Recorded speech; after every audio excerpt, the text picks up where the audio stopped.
खुलुमबाय गोजोन फुंबिलिनि गासैबो बड'लेण्ड बुब्लिनि अनसायगिरिफोरखौ बरायग्रोबाय। दिनै 10 सेप्तेम्बर समबारनि फानजामुथिखौ फरायथिनो लादों आं गेवलां हाजोहारिया। फानजामुथिनि गिबियाव दं मेष राशि। दिनै नोंथाङा खैफोदाव गोग्लैगोन। नोंथांनि लोगोआनो नोंथांखौ खैफोदाव खोख्लैगोन। नोंथाङा सांग्रां जानाया मोजां। वृष राशि। गोसोआव खामानि मावनो गोहो बोलो जागोन।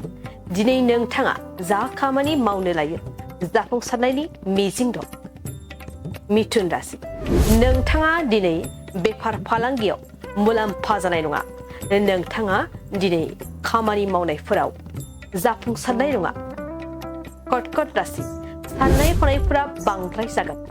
नोंथांनि नखराव सोरबा गाज्रि मानसिनि गोहोम गोग्लैगोन। दिनै नोंथाङा सांग्रां जानाया मोजां। सिंह राशि। गोसोआव दुखु दाहा सोमजिगोन। दुखु दाहाजोंनो गोसोआ लोरबां जागोन।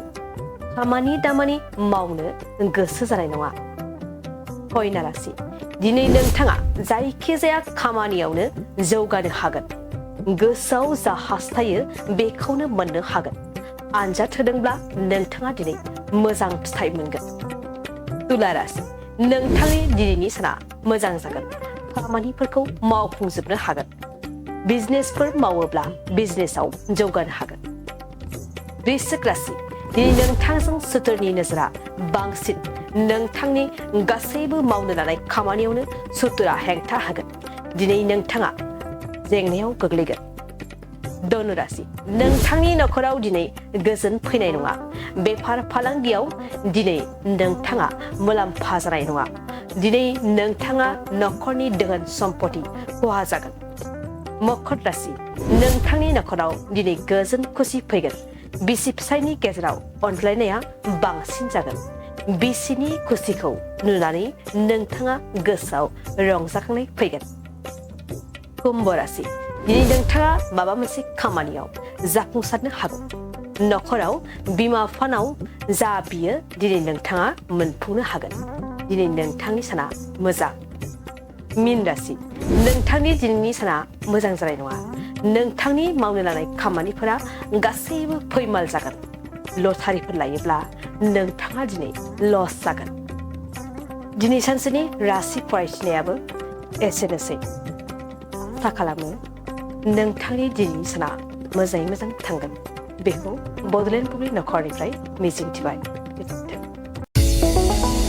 चिराङाव सावस्रि सिबिथायनि थाखाय मोनसे मोजां फाहामथायनि राहाखौ लानानै फैदों एसटि क्लिनिकआ।